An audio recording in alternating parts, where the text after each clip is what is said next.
Estamos hoje pela segunda vez, de segunda para cá, outros é a primeira, né? Alguns domingo, outros a segunda, nossa reunião de voluntários de hoje aqui. Feche os seus olhos, curva a sua cabeça. Senhor, nós queremos invocar o Teu nome, trazer a Tua presença às nossas vidas, clamar, pedir, Senhor, que nos oriente, fale conosco nesta noite, derrame sobre nós da Tua misericórdia sem fim. Guarde os nossos corações, a nossa vida, a nossa alma e aquilo que o Teu Espírito quer nos ministrar essa noite, que venha de uma maneira especial, poderosa sobre cada um de nós. Nenhuma palavra se perca, nenhum ato se perca aqui, mas o nome de Jesus seja exaltado agora e sempre. A igreja diga amém. Olha, irmãos, eu vou falar hoje, mas aí você já fica sabendo. Essa urna aqui, para quem quiser pedidos de oração, em outubro eu estou indo para mais um jejum dos pastores, lá em Juqueirópolis, então essa urna vai ficar lá na porta da igreja. Se você quiser, já tem alguns. Nesses 3 dias de jejum nós vamos apresentar isso lá. Tá bom, querido? Então, abra sua Bíblia comigo agora, por favor. Livro de Esther. Deixa ele aberto aí no livro de Esther.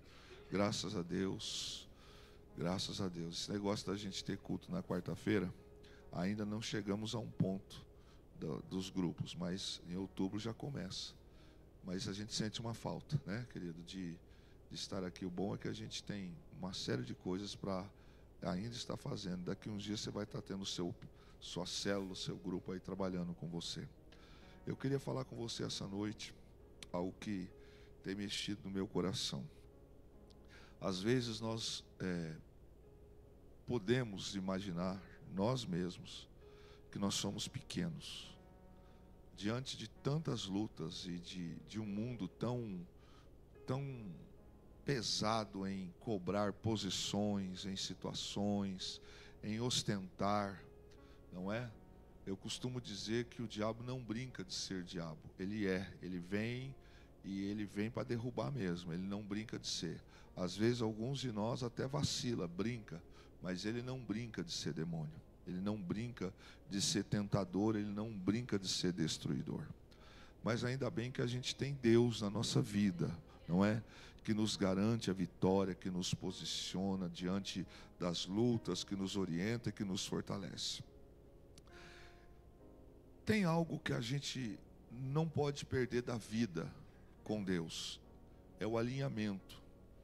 Então, quando eu falo em alinhamento, a primeira coisa que talvez venha na sua cabeça é a questão do desalinhar, pelo menos na minha é. Quando eu falo de alinhamento, eu imagino sempre assim, algo que eu preciso estar na mesma reta, no mesmo entendimento, para que esteja alinhado. Quando eu falo desalinhamento, é como se, por exemplo, eu estivesse atrás desta mesa, ela fosse a minha referência, e eu dissesse, não, eu estou alinhado com ela, mas você que está me olhando, você está vendo. Falando, ele não está alinhado com ela. A mesa está numa posição, ele está em outra. Não é estar nem aqui, nem de outro lado, mas é estar alinhado. Esta é a condição quando se pensa em alinhamento, em missão, propósito. A gente precisa sempre ter em meta as coisas que Deus tem para nós. Se eu estou alinhado, a minha metodologia, ela está tão eficaz a ponto que a minha missão vai ser eficaz. Sempre nessa vida, e hoje é uma quarta-feira, quarta de poder que nós estamos chamando, a gente não veio aqui para simplesmente receber uma oração de alguém e as coisas começarem a acontecer porque colocou a mão sobre a nossa cabeça. É necessário um alinhamento, é necessário um posicionamento. Se eu disser para você que você já tem a vitória no nome do Senhor, você acredita nisso, irmão? Acredita? Por quê? Porque Ele falou, porque Ele prometeu. Mas qual é a diferença de quem não está alinhado e de quem está alinhado? Quem está desalinhado anda meio perdido, desorientado, é correr atrás do vento. Nunca vai conseguir alcançar, nunca vai conseguir pegar. O desalinhado, ele é aquele que está fora do compasso, está fora do ritmo, está fora da visão, está fora do propósito, sai fora do processo. Uma hora ele está atrás demais, outra hora ele está do lado demais. Em outro instante ele quer estar à frente, está desalinhado. Está desalinhado.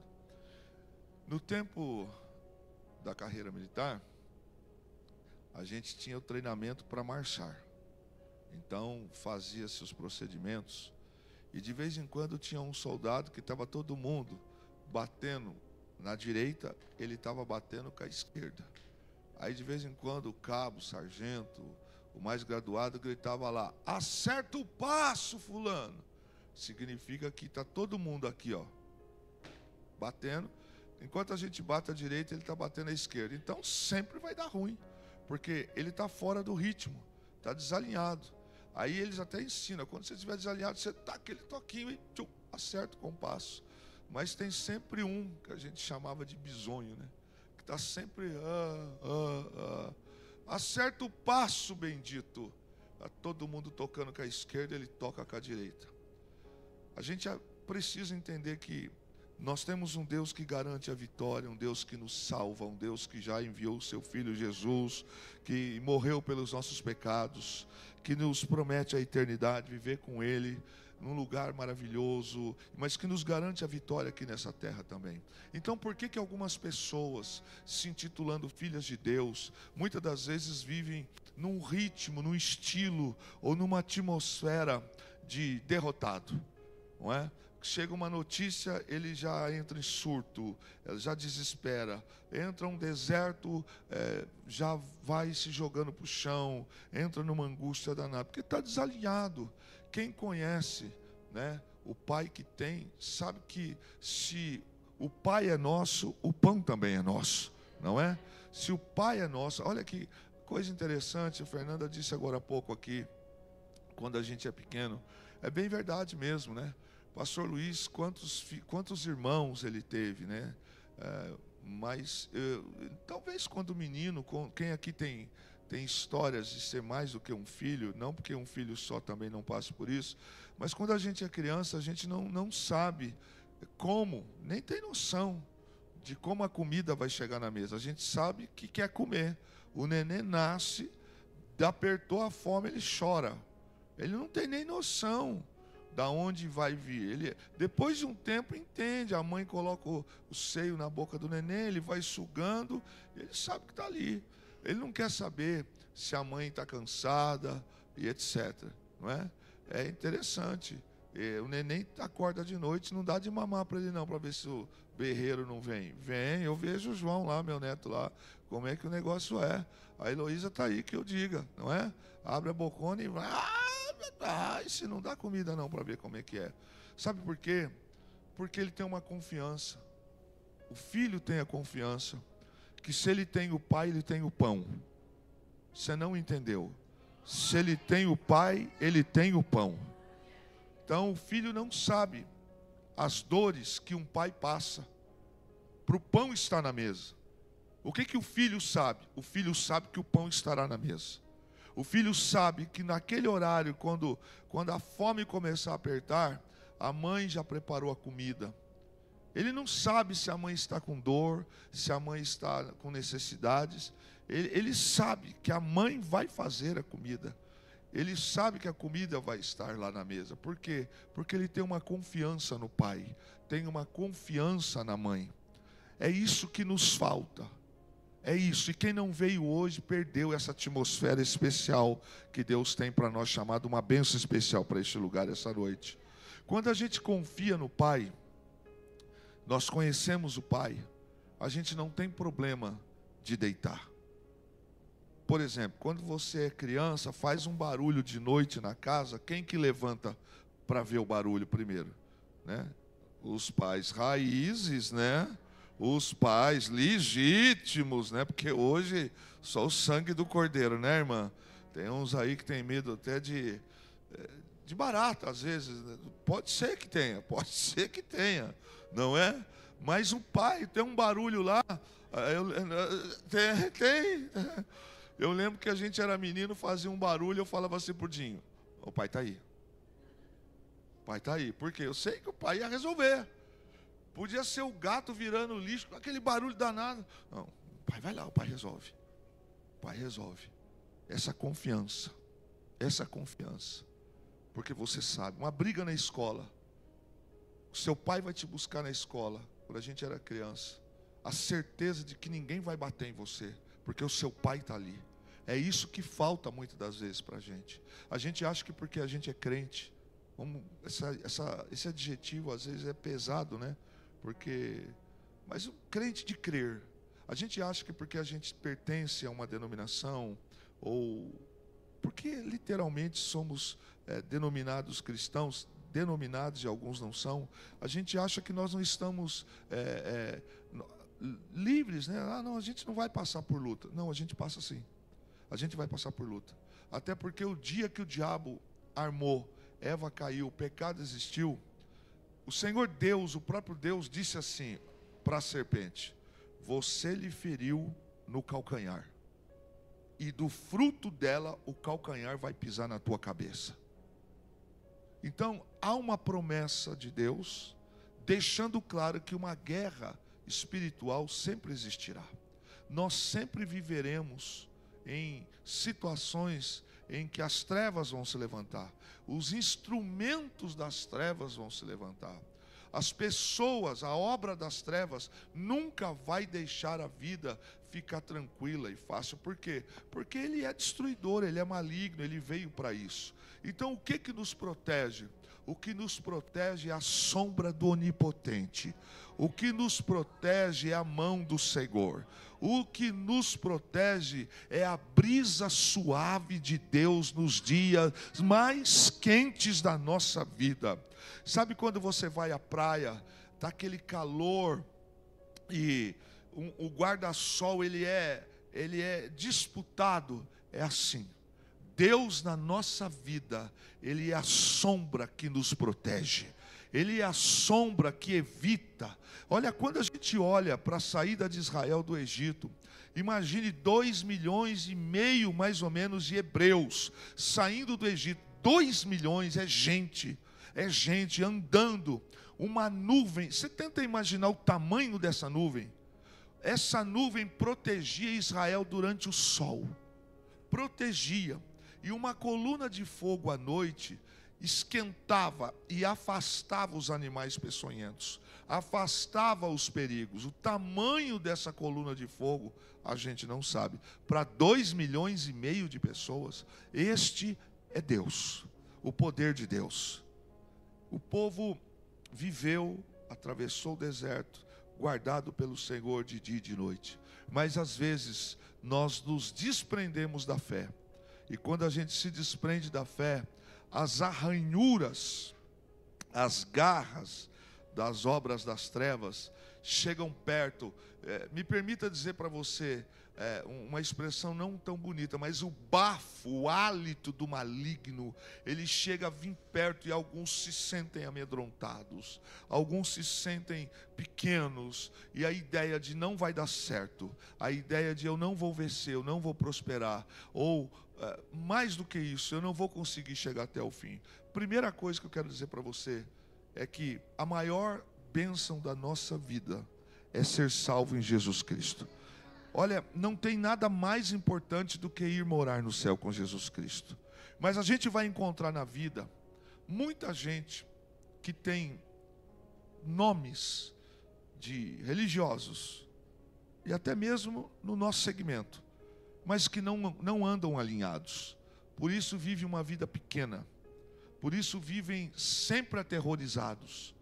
Por isso, irmão, deixa eu dizer para você algo aqui. Como pastor, eu passo por lutas, eu passo por guerras, eu passo por problemas, eu passo também por provações, como Fernanda, o Felipe Castro, Priscila, Pastor Luiz. Todos nós temos, Vitória, todos nós temos os nossos perrengues da vida. Mas o que faz uma pessoa de Deus diferente daquela que não é de Deus? É que nós sabemos que por onde quer que nós estivermos passando, pelos momentos que estivermos passando, Deus nunca vai abandonar os seus filhos.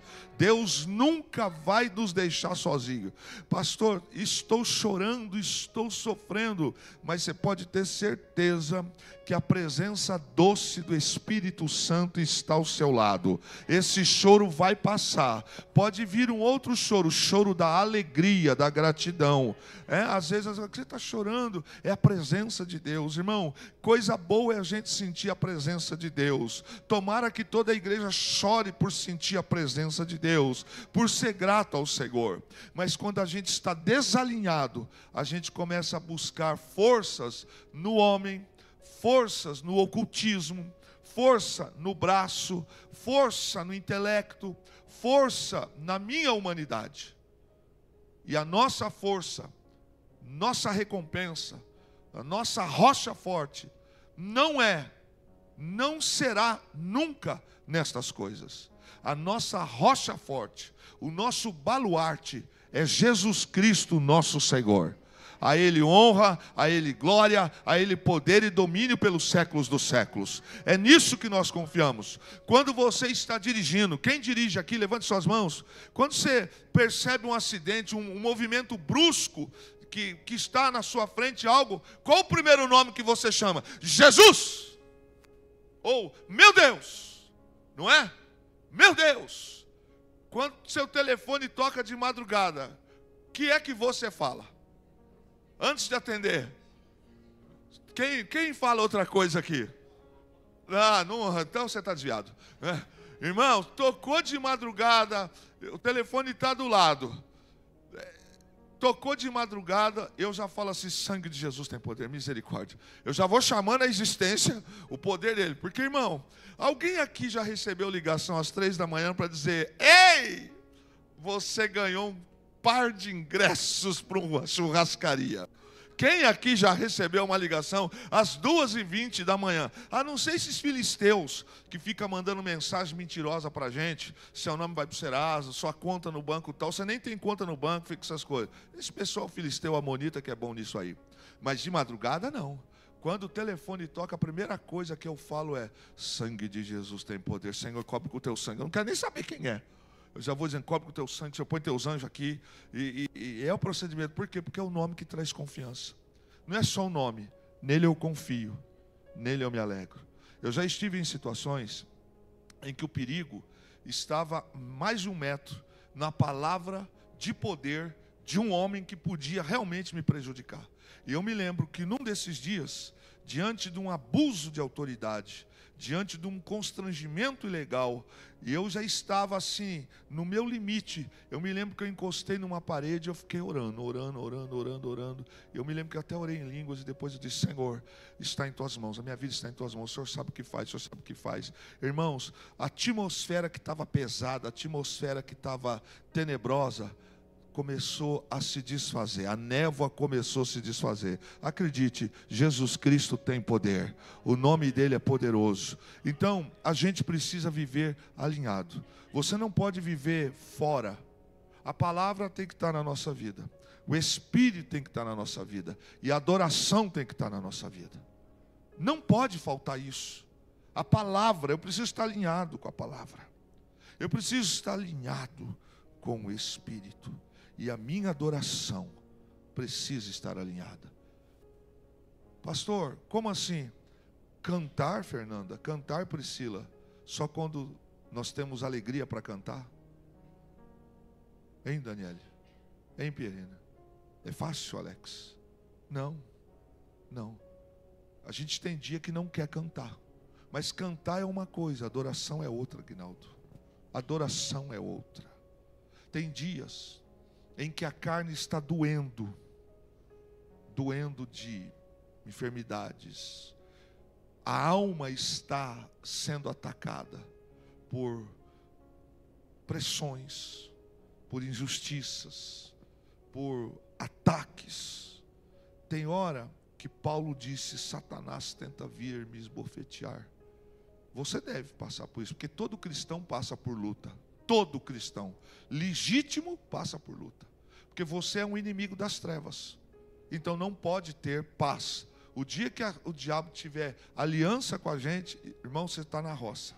Mas não é na roça da terra, não. É lá nas profundas. Você está, ó, o dia que você tiver argolado com o capeta, aí você está, fião, dançou, neném. Não. Está ruim. O que o diabo dá moleza para nós passamos para o lado dele. Então é normal. O crente passar por luta, por dificuldade, faz parte. Jesus falou, olha, eu venci o mundo. Esther capítulo 2. Um homem que você conhece, e a mensagem não está aí, que você conhece, eu quero ler esse texto com você. Verso 1, são 17 versos, e depois 2 versos do capítulo 5. Quando soube Mordecai tudo quanto se havia passado, rasgou as suas vestes e se cobriu de pano de saco e de cinza. E saindo pela cidade, clamou com grande e amargo clamor. E chegou até a porta do rei, porque ninguém vestido de pano de saco podia entrar pelas portas do rei. Em todas as províncias aonde chegava a palavra do rei e a sua lei, havia entre os judeus grande luto, com jejum e choro e lamentação. E muitos se deitavam em pano de saco e em cinza.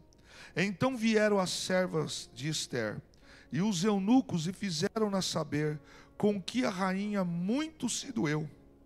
E mandou roupas para vestir a Mordecai e tirar-lhe o pano de saco, porém ele não as aceitou. Então Esther chamou a Ataque, um dos eunucos do rei, que este lhe dera para servir, e lhe ordenou que fosse a Mordecai para saber que era aquilo e o seu motivo. Saiu, pois, Ataque à praça da cidade, para encontrar-se com Mordecai à porta do rei. Mordecai lhe fez saber tudo quanto lhe havia sucedido, como também a quantia certa de prata que Amã prometera pagar aos tesouros do rei pelo aniquilamento dos judeus. Também lhe deu translado do decreto descrito que se publicar em Susã para os destruir, para que os mostrasse a Esther e a fizesse saber, a fim de que fosse ter com o rei e lhe pedisse misericórdia, e na sua presença lhe suplicasse pelo povo dela. Tomou, pois, Ataque e fez a saber a Esther as palavras de Mordecai. Então respondeu Esther a Ataque e mandou-lhe dizer a Mordecai: todos os servos do rei e o povo das províncias do rei sabem que para qualquer homem ou mulher que sem ser chamado entrar no pátio interior para avistar-se com o rei, não há senão uma sentença, a de morte, salvo se o rei estender para ele o cetro de ouro, para que viva. E eu, nesses 30 dias, não fui chamada para entrar ao rei. Fizeram saber a Mordecai as palavras de Esther. Então lhes disse Mordecai que respondesse a Esther: não imagines que por estares na casa do rei, só tu escaparás entre todos os judeus. Porque se de todo te calares agora, de outra parte se levantará para os judeus socorro e livramento. Mas tu e a casa de teu pai perecereis. E quem sabe, se para conjuntura como esta é, que fosses elevada a rainha? Então disse Esther que se respondesse a Mordecai: vai, ajunta a todos os judeus que se acharem em Susã, e jejuai por mim, e não comais, nem bebais por 3 dias, nem de noite, nem de dia. Eu e as minhas servas também jejuaremos. Depois irei ter com o rei, ainda que é contra a lei. Se perecer, pereci. Então se foi Mordecai, e tudo fez segundo Esther lhe havia ordenado. Capítulo 5, apenas o verso 1 e o verso 2. Ao terceiro dia, Esther se aprontou com seus trajes reais e se pôs no pátio interior da casa do rei, de frente da residência do rei. O rei estava sentado no seu trono real, fronte à porta da residência. Quando o rei viu a rainha Esther parada no pátio, alcançou ela favor perante ele. Estendeu o rei para Esther o cetro de ouro que tinha na mão. Esther se chegou e tocou a ponta do cetro. Amém? Bom, em algumas versões, esse texto no capítulo 5, vai estar escrito assim: Esther vestiu-se de trajes reais. O que está acontecendo nesse contexto histórico? Amã, descendente de Agag, lá atrás, traz amargura no coração por aquilo que foi feito pelo profeta Samuel. Quando Saul falha e não executa todos, e é o profeta Samuel quem acaba eliminando o rei Agag. E a história mostra que alguém escapou. Há uma linha na tradição judaica que diz que possivelmente uma das esposas do rei Agag estava grávida. E que quando Agag é morto, essa descendência ainda frutificou. Então este homem, Amã, ele é um inimigo de sangue de Israel. Ele é um inimigo de sangue do povo hebreu. O tempo passa. Israel é cativo, vai para a Babilônia. Esther vira rainha. Vasti faz o que faz. E Esther acaba posteriormente. O nome dela é Hadassa. Posteriormente mudada para Esther, quando ela vai ser a esposa do rei. Acontece que Amã alcançou uma posição no governo do rei da Babilônia. E este rei tem esse homem e não sabe do que está no coração dele. E este homem, ele é mau. E Mardoqueu, ou Mardocai, é um hebreu. E ele está numa posição de oficial também dentro da equipe do palácio do rei, serve as forças do rei no sentido das suas ordenanças. Só que todas as vezes que Amã passa, Amã exige, e o rei assina embaixo disso, que todas as vezes que Amã passasse era para se curvar à frente deste homem. Mas Mordecai, ele diz: eu só me curvo para o Senhor. Não que ele não se curvasse à autoridade do rei da Babilônia, mas ele sabe o que está sobre a vida de Amã, e ele não se posiciona. E aí as pessoas começam a dizer para Amã: Mordecai não te respeita, Mordecai não se curva quando você passa. Amã até então não tinha observado, mas aí quando falaram para ele, ele descobre, e ele um dia percebe isso. O que ele faz com o poder que ele tem? Ele incita o rei para que o rei exterminasse todo o povo de uma província, que era os judeus, dizendo: olha esse povo, olha o poder da maldade. Tem um povo dentro do teu reino, uma província, que não segue as tuas leis, que não segue as tuas ordens, que faz o que acha que tem que fazer, e isso é ruim. Na verdade, ele está pegando a posição de Mordecai, que não se curva para ele, que é um pagão, querendo a posição de honra, mas muito ainda na posição como se fosse um semideus. E ele diz: olha, as ordens que o Senhor dá, este povo, ele não te obedece. Então ele pega a ira, o ódio que ele tem contra Mordecai e joga todo esse ódio contra um povo inteiro. E ele diz: era melhor acabar com esse povo antes que eles cresçam e eles venham te trazer um problema. O que o rei faz? Tome a decisão que você quiser. E ele fala assim: eu ainda vou te dar prata, fique tranquilo. E o rei fala para Amã: o que você fizer, fique com a prata e faça o que está no teu coração. Ah, meu irmão, aquele homem celebrou, Amã celebrou. E ele deu um prazo, era abril de um ano anterior. O decreto do rei foi esse: março do ano seguinte, todo o povo hebreu vai ser exterminado. Mulheres, crianças, jovens, anciões, todos vão morrer. E todos os bens desse povo vai passar para a mão de Amã para fazer o que ele quer. E ele promete colocar junto aos tesouros do palácio uma fortuna de prata. Agora pense você saber que daqui a um ano ou 11 meses sua morte vai chegar. Era exatamente isso que estava para acontecer. Palavra de rei não volta atrás, o decreto está pronto. Mordecai toma ciência. Esse decreto, ele é publicado em todas as praças do reino. Agora você vê a maldade das pessoas. Elas não estão satisfeitas só em matar e destruir. Ela quer matar psicologicamente todo dia, gerar nos últimos 11 meses da vida dessas pessoas. A ideia de Amã é fazer a pessoa angustiar, morrer de tristeza, de pânico, de terror.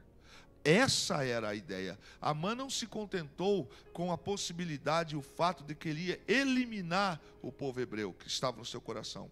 Mas ele deu um prazo, daqui a 1 ano. Ou seja, vamos falar em 1 ano, eram 11 meses. 1 ano para você acordar todos os dias e pensar: meu Deus, eu tenho um dia a menos na minha vida. Meu Deus, daqui a 11 meses, minhas filhas vão estar assassinadas. Meu Deus, meu pai vai morrer assassinado daqui. E a ideia era, todo o povo da terra deveria e tinha o direito de matar um hebreu. Essa é a história que está no capítulo 2. Só que tem uma rainha, que é Ester, que é hebreia, que chamava Hadassa, que passou a ser chamada de Ester, que o rei não sabe da sua origem, mas ela virou rainha. E quando ela percebe que o tio dela está na porta do palácio, vestido de saco de cinza, que as pessoas estão chorando, ela não está ciente, porque ela está morando no palácio. E aí o tio dela conta a história, pede para contar, o eunuco vai, fala e tal, e ela disse: eu não posso fazer nada. Primeiro momento, porque ela, mesmo sendo uma das esposas do rei, ela não podia ir à presença do rei.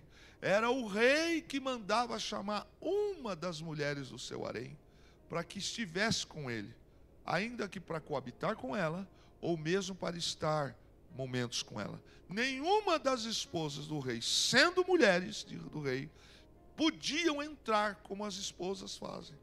Tinha que vir o convite e principalmente o nome, porque quando o rei chamava pelo nome, era sinal que ele tinha por ela um carinho.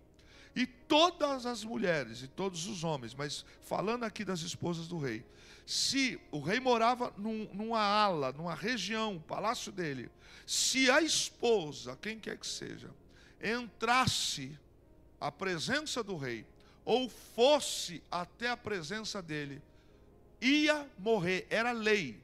Podia ser esposa. Foi, não te chamei, morre. Qual era o sinal de vida ou o sinal de morte? Se ele estivesse sentado e ele levantasse o cetro, a pessoa que tomou aquela liberdade de ir até o rei, sem ser chamada, o rei considerou ela apta, não vai morrer. Mas se a pessoa, e tinha a guarda, a escolta do rei, e mais os soldados, se eles, olhando, vissem que o rei não levantou o cetro, era automático. A pessoa já era levada e era executada, porque ele incomodou o rei. Agora, veja bem, como é que vive num ambiente desse? Você concorda que era um ambiente pesado ou não? Hoje a Fernanda chega perto de mim, nem pergunta nada. Chega, toca, beija, abraça. E o meu cetro, nem o levantei. A Ana Luísa chega perto do Ramon. Vocês não perguntam nada. Ainda grita com a gente, bate na gente. Mentira, sai dele agora.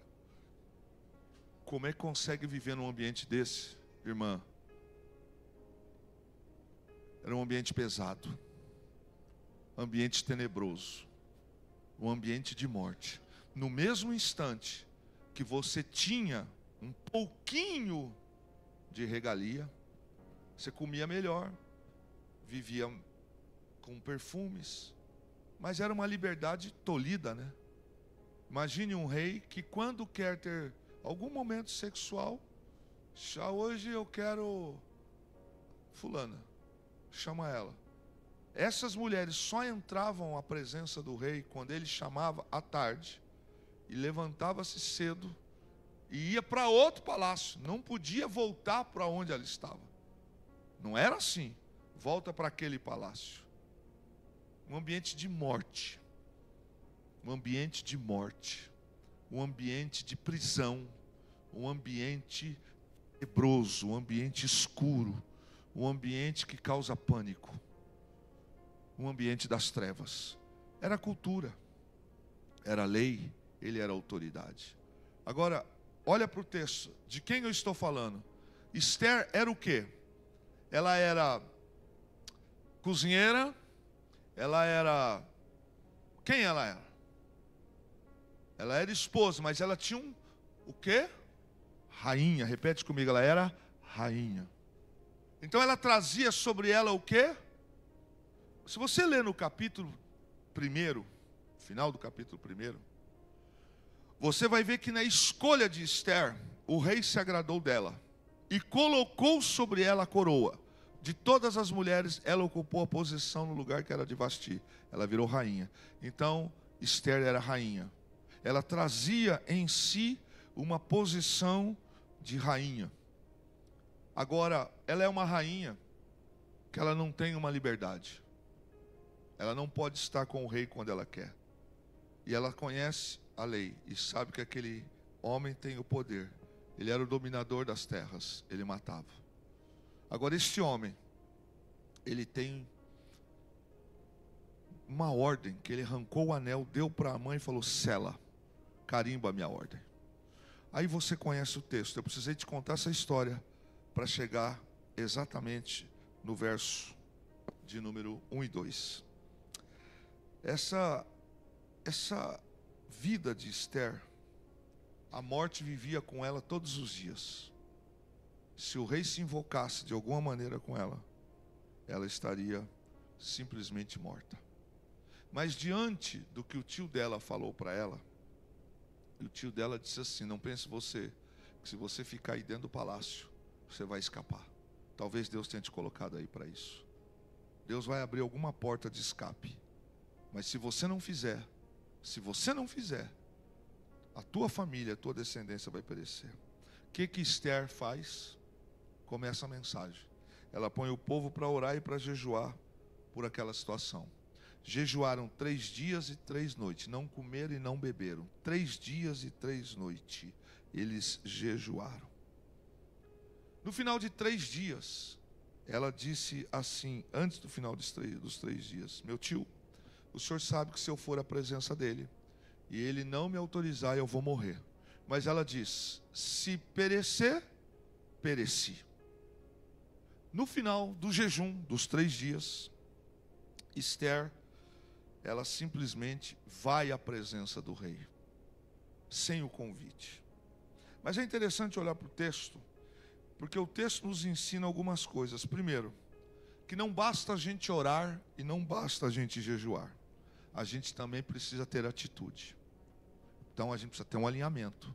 Não adianta eu orar e jejuar e eu não ter atitudes que sejam coerentes. O livro de Tiago, capítulo 2, no verso 20, diz assim: que a fé sem obras é uma fé morta.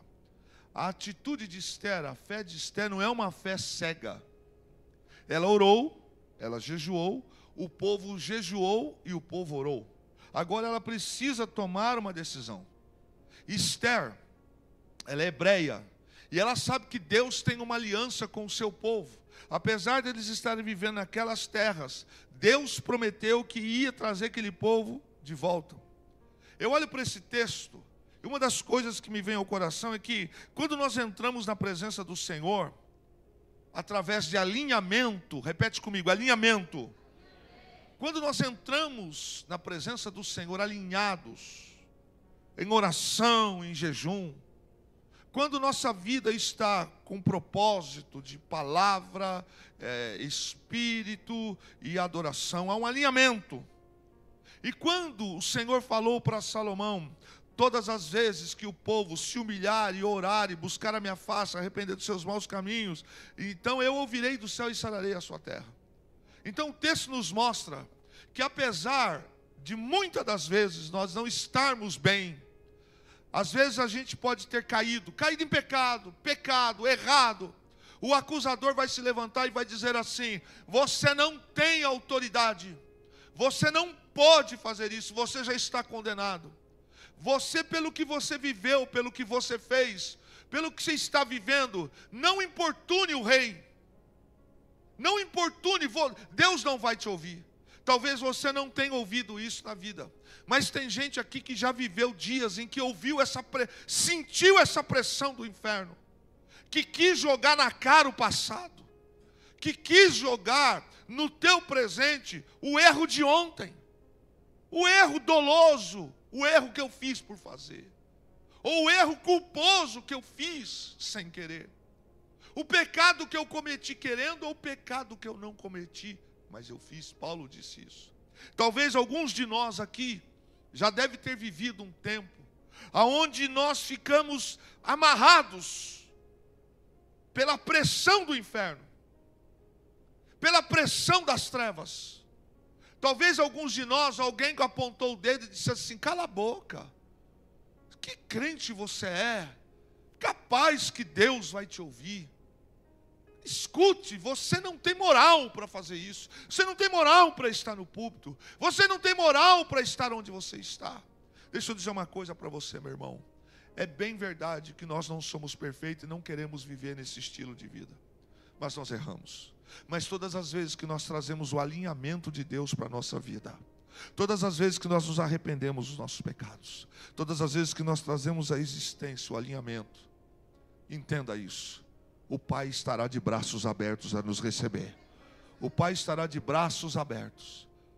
No momento em que nós jejuamos e oramos, é o momento que nós começamos a nos alinhar. No momento em que tudo está contra, as pressões estão contra, mas nós estamos orando, buscando, estamos trazendo a palavra para a nossa vida, como Esther fez. No momento em que nós estamos trazendo o clamor diante de Deus, no momento em que nós estamos silenciando a nossa carne, então eu posso dizer que nós estamos trazendo um alinhamento, como a Esther fez. No momento em que os hebreus, como ela, oraram e jejuaram por 3 dias e 3 noites, leram possivelmente a palavra, choraram. O texto diz que eles choraram, nas praças se deitavam em cinzas, porque eles não iam morrer ali agora, eles iam morrer daqui a 11 meses. E ela tomou uma decisão. Então não basta jejuar e orar, a gente também precisa estar alinhado com Deus, para a direção que Deus vai nos dar. Quem entende isso? O vento do Espírito vai soprar, o vento do Espírito vai dizer, mas algumas decisões, quando a gente está desalinhado, não dá para tomar. Porque o desalinhado, ele não tem atitude. O desalinhado, ele não sabe como fazer. Mas o alinhado sabe o que fazer. Esther orou, jejuou. E ela disse para o seu tio: se eu morrer, morri, mas eu vou fazer. E ela fez. Uma das coisas que esse texto me mostra com muita clareza é que quando a gente está alinhado, a gente não tem dúvida da aliança de Deus com a gente. Você pode estar vivendo o que você estiver, mas se você estiver alinhado com Deus, olha, uma montanha pode estar para cair na tua cabeça, o Senhor estará de braços abertos para segurar a montanha, e Ele vai te tirar deste peso, Ele vai te tirar. Mas a gente precisa entender que as respostas às orações de emergência, como essa de Esther, dependem muito da comunhão diária que nós temos com Deus. A oração de Neemias, quando o rei perguntou para ele, não é porque ele orou aquele dia. Então escute bem, vida desalinhada não tem comunhão diária. Sabe o que é comunhão diária? Comunhão diária é falar, é estar perto. O que é comunhão com a esposa, com o filho, com os pais? É ligar, falar, é ver, estar. A comunhão com Deus, quando ela é diária, existe um canal aberto, existe uma linha aberta. Nós não falamos com Deus apenas nos cultos, nós não falamos com Deus apenas nos dias de ceia. Isso não é comunhão diária. Comunhão diária é quando eu acordo, é quando eu vou me alimentar. Comunhão diária, seja 5 minutos, tomara que seja mais, mas aqueles 5 minutos em que você para tudo para ler um texto bíblico, para orar em cima daquele texto bíblico, para pedir a Deus por aquele dia, para orar a Deus por aquele dia, para agradecer a Deus por aquele dia.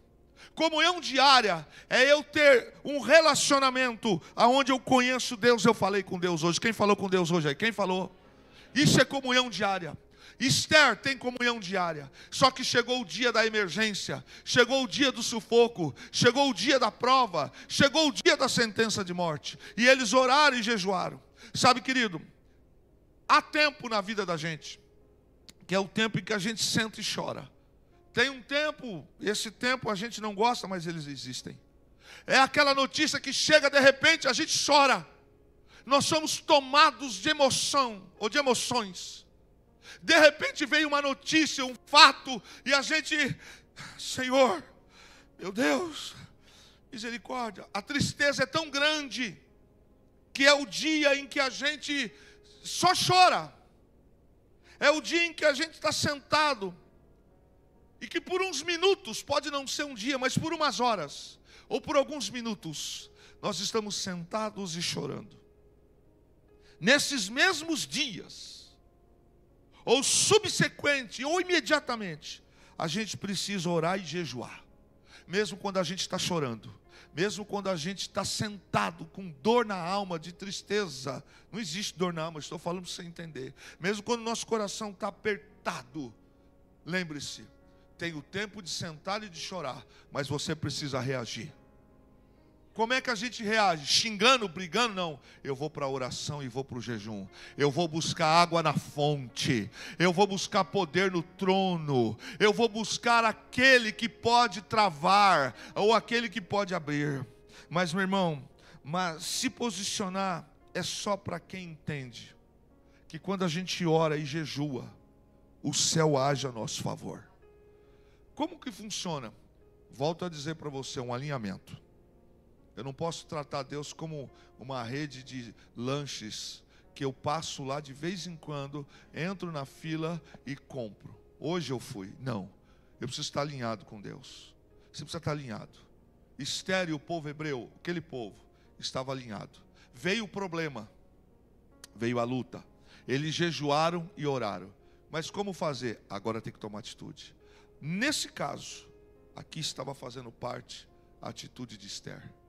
Ela era a rainha. Se tem alguém que podia intencionar o rei mudar, era Esther. Sabe, irmãos, o sofrimento faz parte da vida. Esther está sofrendo, mas ela se lembrou da sua linhagem. Ela se lembrou de quem ela era. Não há ninguém aqui, irmã Sônia, que não tenha o seu dia do cálice amargo. Se fosse apenas um dia, estava bom na nossa vida. Mas nós temos dias em que nós passamos como a vida da rainha Esther, aonde o nosso nome está nas mãos, na boca de alguém, para dizer: acabo com ela em 11 meses. Nunca mais será feliz. Daqui não pisa nunca mais. Nunca mais subirá. Nunca mais vai ser. Nunca mais vai poder. Sabe, querido, esse texto ele é tão forte, porque ele fala primeiro que a gente passa por luta, sim, passa por sofrimento. A gente tem que fazer cirurgia. A gente às vezes tem que mudar de emprego. Às vezes a gente passa por um momento onde a gente não semeou para viver aquele momento. Mas a primeira palavra que eu quero liberar para você esta noite: você tem uma linhagem. Sua linhagem não é de alguém que não tem realeza. Você tem uma linhagem. Meu irmão, você precisa ter força na sua luta. Você precisa segurar forte na luta. Como que eu seguro forte na luta? Você está jejuando, você está orando. Então quando a luta vier, meu irmão, quando o problema vier, no seu jejum, bata forte na luta. Como é que eu bato forte na luta? Eu vou para o joelho, eu vou clamar, eu vou jejuar, e eu vou tomar a minha atitude. O adversário vai vir, querido. A luta virá. Segure de frente com a luta. Não na tua força, mas na força do Senhor. Até aí você pode dizer: pastor, por enquanto o senhor não me disse muita coisa. Mas a chave está aqui, querido. Às vezes os nossos sonhos, os nossos objetivos, parece que escaparam. Quando um Amã na vida levanta contra a nossa vida, levanta para acabar com a gente. O que Esther, Mordecai e o povo fez foi segurar de frente, mas com força, na fé. Jejuamos e oramos 3 dias e 3 noites. No final de 3 dias, querido, ela tomou a posição. Eu queria que você entendesse que às vezes nos propósitos de Deus, algumas coisas vão precisar acontecer na nossa vida. Entenda isso. Às vezes nos propósitos de Deus, algumas coisas vão acontecer na nossa vida. Como o que, pastor? Como que alguém que fechou a porta para você, como alguém que de alguma maneira não quer mais você perto, ele te fechou a porta. Meu irmão, escute isso. Essa pessoa não te fez mal, ela te fez um favor. se você sabe quem você é, se você está alinhado com Deus, presta atenção, aquele que fechou a porta para você, ele não te maltratou, ele te fez um favor. Porque nos propósitos de Deus, para Deus levar-nos às vezes para algumas posições ou para algumas situações, nós precisamos entender os propósitos que Deus muitas vezes vai permitir na nossa vida. Às vezes quem abandonou a sua mesa, sem saber, ele te fez um favor. Porque estava sentado na tua mesa e não merecia estar. E às vezes a gente está chorando por quem saiu da nossa mesa. Deus às vezes vai tirar pessoas da nossa mesa. E não é para a gente ficar chorando e se lamentando. Pessoas que decidiram sair de perto da gente, elas não te deixaram, elas nos fizeram um favor. Por quê? Porque Deus tem propósito. Não sofra por pessoas que não lhe querem mais. Não sofra por pessoas cujas quais você não tem mais importância para elas. Elas não te respeitam, não te querem na mesa, fecharam a porta, tomaram rumos. Não sofra por isso. Pare de sofrer por querer estar perto de pessoas que não te querem. Que no processo de Deus,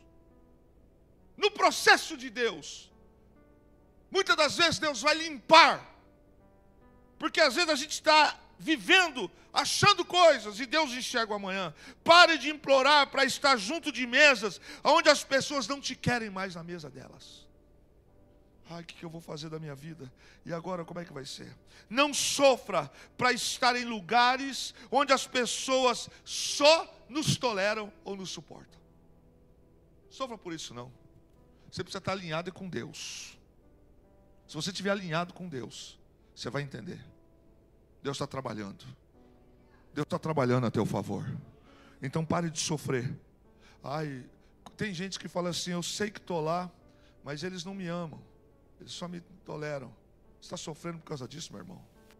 Deus tem uma coisa diferente para a tua vida. Você perdeu a identidade, esqueceu da sua identidade. Valorize, meu irmão, aquelas pessoas, aqueles ambientes onde as pessoas celebram as tuas vitórias, onde elas vão celebrar as tuas conquistas. Dito isto, onde o senhor quer chegar? Versículo 1. Olha para o texto. Há uma palavra que está escrita na nossa Bíblia. Põe no texto para mim aqui na tela, por favor. Há uma palavra que está escrita na sua Bíblia, que está escrito assim, capítulo 5, ok? Capítulo 5. Diz que depois dos 3 dias e as 3 noites, Esther se aprontou com seus trajes reais. Só que esta palavra, essa tradução para nós, ela não condiz com o texto original, porque esta palavra no hebraico, malahut, ela é derivado de uma palavra malak. Essa palavra significa reinar, subir ao trono, introduzir a realeza, ser rei, tornar-se rei, fazer-se rainha, ser rainha, começar a reinar, governar. Malkut significa, e é isso que está dizendo, a Bíblia, ela diz, no original, no texto, diz que no 3º dia, Esther vestiu-se do reino, ela vestiu-se do governo, ela vestiu-se da autoridade, porque ela era rainha. E como rainha, mesmo ela estando em jejum de 3 dias e 3 noites, ninguém podia chegar à presença do rei mal cheiroso, fedido. Esther não se vestia simplesmente, ela se vestia com trajes de rainha. Pega a visão. Ela se vestia com trajes de rainha. Você não viria Esther andando de calça leg. Você não viria Esther andando de rasteirinha. Você não viria Esther andando com uma camiseta furada. Ela é rainha. E rainha se veste como o quê? Responde bem alto. Fala mais forte. Rainha se veste como? Porque ela traz com ela o quê? Reino. Ela traz com ela o quê? Governo. A palavra maluk significa uma forma concreta de governo. Então, quando o texto diz, ao 3º dia Esther se vestiu de trajes reais, isso não condiz. Essa é a transliteração para o nosso latim. Mas o texto original diz, Esther se vestiu de reino. Ela não colocou vestes de rainha, porque ela já era rainha. Esther se vestiu de domínio, ela se vestiu de reinado. Essa palavra no hebraico significa, descreve, trazer principalmente aquilo que diz respeito à realeza. É alguém que anda com o fluxo natural do poder de posição real. Em resumo, o que isso aqui significa? E essa atitude de Esther a gente teria que ler assim: ao terceiro dia, Esther, no uso do seu reinado, se pôs no pátio interior do rei. Então o que o texto está dizendo? Esse é o significado. No terceiro dia, o ambiente de morte, o cetro, se não levantasse, ela ia morrer. Então, irmão, é simples. Havia morte declarada possível para Esther, sim ou não? Havia ou não havia? Havia, porque apesar dela ser querida, se o rei naquele dia não lhe levantasse o cetro, ela ia morrer. Mas no terceiro dia, Esther trouxe atitude de rainha. Esther trouxe postura de rainha. Esther não se vestiu de rainha. Esther era rainha. Esta palavra no hebraico, a raiz da palavra, significa aquele que traz em si governo, reino. Aquele que traz em si domínio, aquele que traz em si postura, aquele que sobe ao trono, aquele que reina. O que esse texto nos diz para esta noite? Não interessa os ambientes que eu vou entrar. Não interessa a atmosfera que estão querendo me colocar. Não interessa as circunstâncias que eu estou vivendo. Deus nos traz aqui esta noite para dizer uma coisa para a tua alma e para a minha alma. Eu estou falando com você, sentindo Deus aqui presente aqui esta noite. Querido, há momentos da nossa vida em que as pessoas não vão gostar da gente mesmo. No teu trabalho, na tua escola, na tua vizinhança, no teu condomínio. As pessoas não gostam, o ambiente é hostil, o ambiente é pesado. As pessoas não gostam. Mas há uma palavra liberada de Deus para nós aqui esta noite. Você entenda isso. Você traz em você, preste atenção, receba. Você traz em você uma linhagem de filho de Deus. Você traz em você, a Bíblia diz que nós somos raça eleita, sacerdócio real, nação santa, povo escolhido, propriedade de Deus. Então, apesar de você estar entrando em ambientes, apesar de lá fora amanhã, apesar de alguns lugares você for entrar, e talvez o cetro não é possível no primeiro momento acreditar que vai se levantar. Lembre-se de uma coisa: quando você chegar, você não chega como Kleber, você não chega como Ana Luísa, não chega como Ramon, não chega como Luiz Vicente. Você está trazendo com você a autoridade que Deus te colocou. Você traz sobre você linhagem. Eu sou filho de Deus, eu sou filho do Altíssimo, Deus está comigo. Alinhamento. Esther trouxe o alinhamento. Ela disse: olha a confiança, eu vou entrar. Se eu perecer, eu pereci. Mas ela, na atitude dela, o texto diz isso. Então Esther, na condição de rainha, ela entrou no ambiente, estava o rei sentado no seu palácio, no seu jardim. Esther não se vestiu-se de rainha, ela era rainha. Eu vou dizer algo para você aqui essa noite. Pessoas frequentadoras de igreja não entendem isso. Pessoas desalinhadas não entendem quem elas são. Pessoas desalinhadas vivem chorando, resmungando, capengando, porque elas não estão alinhadas. Elas não sabem quem elas são. Por mais que esteja sendo pregado todo culto, por mais que nos estudos sejam ministrados, entra-se alguns problemas, é um bando de gente que tem chilique, um bando de, ai meu Deus, e agora, o que vai ser? Você pode entrar num ambiente de morte, você pode entrar num ambiente hostil. O que você carrega com você? Eu carrego linhagem de filho de Deus. Se o Senhor é rei, eu sou príncipe. Então aonde eu chego, quem chega junto, eu trago junto de mim uma descendência, uma linhagem.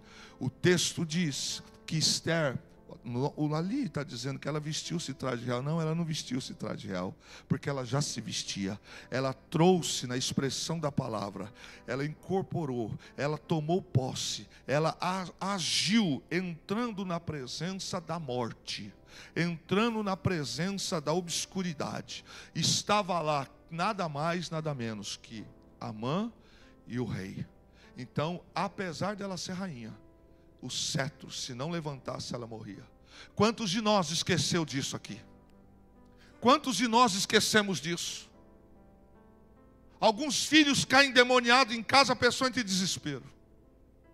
Algumas pessoas nos tiram do sério, a gente entra em desespero.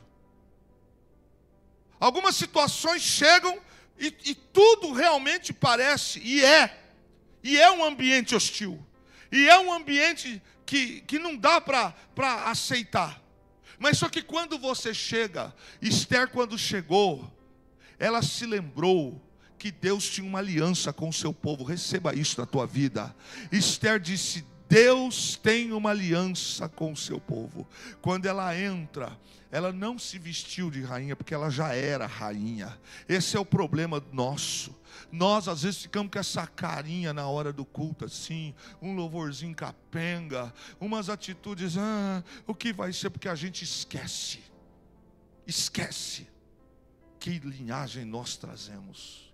Se todas as vezes que a luta se levantasse, o diabo se levantasse, ambiente de morte, ambiente de desrespeito, ambiente de luta, meu irmão, qual é o jeito que eu tenho que entrar nesses ambientes? Você está olhando para mim, mas eu sou filho de Deus, eu sou filho do Altíssimo, eu trago comigo a presença do Eterno. A Bíblia diz que esta mulher, quando ela entrou à presença do rei, o cetro se levantou para ela e ela não pereceu. Porque não é porque ela se vestiu de rainha, é porque ela já trazia sobre si esta condição de rainha. Pastor, aonde isso vai dar para nós esta noite? Para a gente fechar. O que você carrega com você? Quem aqui se lembra? Irmão, a gente está vivendo um nível de posição aqui dentro desta igreja, de maturidade, de palavra, de algumas coisas, que a gente precisa rasgar algumas situações. Quem você é na ordem do dia? Quem já ouviu essa frase? Tem gente que você vai em alguns lugares e fala assim: você é quem? Quem você é na ordem do dia? Agora, você é o que as pessoas falam, ou você é o que a Bíblia diz que você é? Faltou, irmão. Era para estar pulando, era para estar arrebentando. Você é o que as pessoas dizem, ou você tem consciência de quem você é? Esther poderia morrer. Então, fim de mensagem. Ela entrou no ambiente de morte, sim ou não? Entrou. Ela poderia ter virado pior do que Vasti, sim ou não? Sabe, querido, a gente precisa se lembrar de uma coisa. Você precisa entrar em alguns ambientes lembrando que você tem autoridade. Você precisa entrar em alguns ambientes lembrando que você tem um reino. Você precisa, ei, irmão, nós precisamos todos os dias nos vestir com trajes do reino. Nós precisamos levantar com trajes do reino. Quebrou não sei o que, estragou não sei o que, aconteceu não sei o que, eu trago em mim a presença do Eterno. Eu trago. Eu não sei como, mas Deus vai dar um jeito. Eu trago. O diabo grita, o diabo fala: não vai dar, e agora, como é que vai ser? Não vai dar. Eu trago. Não se vista de rei e de rainha no dia da luta. Você precisa estar vestido como filho de Deus todos os dias. Por isso eu disse para você que estava ardendo em meu peito essa palavra para liberar esta noite sobre esta casa. Você precisa se vestir. Pastor, mas eu fui ao médico, o médico disse isso. O médico pode ter dito: você não é inferior e você não é superior a Esther. Você é criatura, filha de Deus. Esther entrou, meu querido, do mesmo jeito. Mas só que ela não colocou os trajes reais que o texto fala na nossa forma da transliteração, dizendo que ela se vestiu. O texto não foi feliz na tradução quando diz que ela se vestiu de rainha. Ela não se vestiu de rainha, porque ela é. Alguns de nós aqui têm se tornado marionete, bichinho de pelúcia do Satanás, das lutas, porque esqueceu de alguma maneira que você traz em você, deveria de trazer, a investidura do reino espiritual. Ah, pastor, a luta, que luta, irmão. Se Deus tem um projeto com você, se Deus tem uma aliança com você, mantenha a tua vestidura espiritual. Você pode ter ido para aquele exame, o exame pode ser daquele jeito. Você pode ter tido um problema na tua casa, você pode estar vivendo um ambiente que às vezes não é fácil, mas você precisa se lembrar, você traz em você aí uma investidura de filha de Deus. Estar na presença do rei para Esther poderia ser a sua morte. Esther se vestiu de autoridade. Que autoridade? Quem é que poderia entrar na presença do rei? Depois dessa história toda, quem que poderia entrar? Você acha que um soldado do rei podia entrar na presença dele? Não podia entrar. A única pessoa que podia entrar, e com risco, era Esther, porque ela era o quê?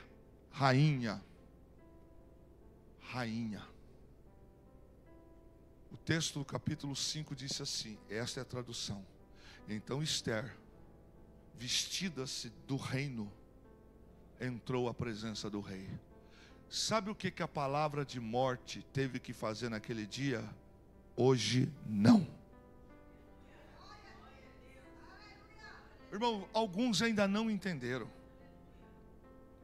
Alguns ambientes dentro da nossa casa, da nossa vida, da nossa família, a gente fica desesperado, angustiado, porque o mesmo espírito de morte está desejoso de pegar a gente assim e acabar com a nossa esperança.